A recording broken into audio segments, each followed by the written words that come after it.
Were the deadly shootings in Fort Hood the result of letting our guard down about the threat of radical Islam in America? Is the same true for the thwarted plot to bomb Times Square that could easily have ended up with many lives lost? Now, on the eve of a congressional hearing meant to shine a light on the threat that may be avoided because of concerns about political correctness, the media is attacking the other side, the people holding the debate, the folks shining a light on the terror threat, accusing Representative Peter King of McCarthyism and of being anti-Muslim.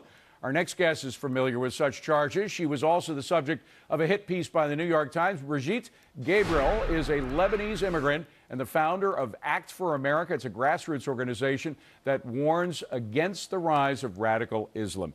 Brigitte, good to see you. What did you think of that New York Times piece, by the way? Thank you, David. Glad to be with you. Well, you know, it's the New York Times. What can I say? They do not like what I have to say. It was twisted in their direction. But I believe what Peter King is doing is something so important because it's about time in this country we throw political correctness in the garbage where it belongs and start calling a spade a spade. Yeah. Right now, when you look at Al-Qaeda leadership, it is practically run under American management because of the recruitment in America. Adnan Shukri Juma, the chief operation for Al-Qaeda, is an American from Tampa, Florida, a son to an imam raised in a mosque in America.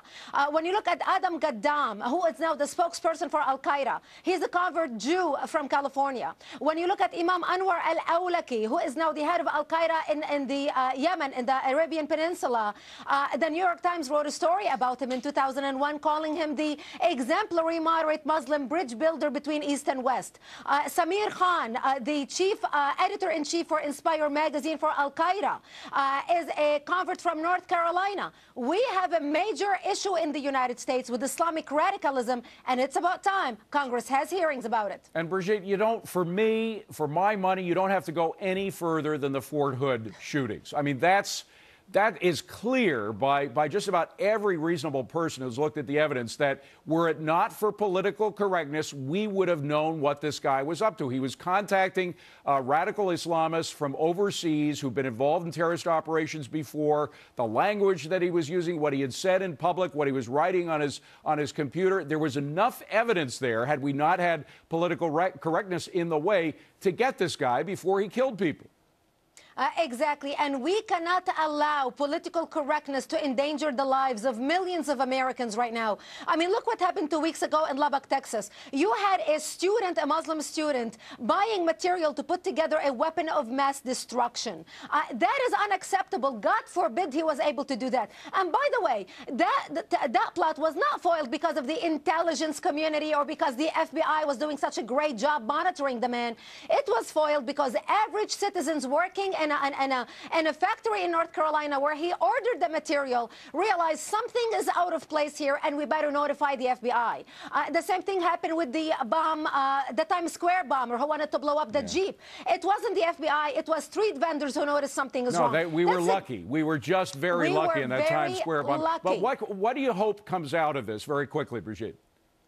Well, I hope we will start, first of all, talking about the Muslim Brotherhood and its infiltration in the United States and the front organizations for the Muslim Brotherhood in America. Like what, for example? Name names.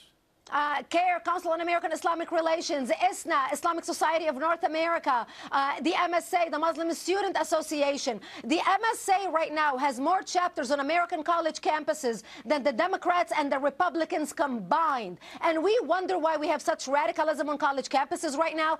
I think these issues need to come to the light, and this is exactly why these organizations in particular are making the biggest noise to stop the hearings, because they know what's coming down the pipeline when we start looking under the microscope. We got to leave it at that. Brigitte Gabriel, who is the star of the New York Times, front page, yesterday's New York Times. Brigitte, good to see you. Thank you very much for being here. And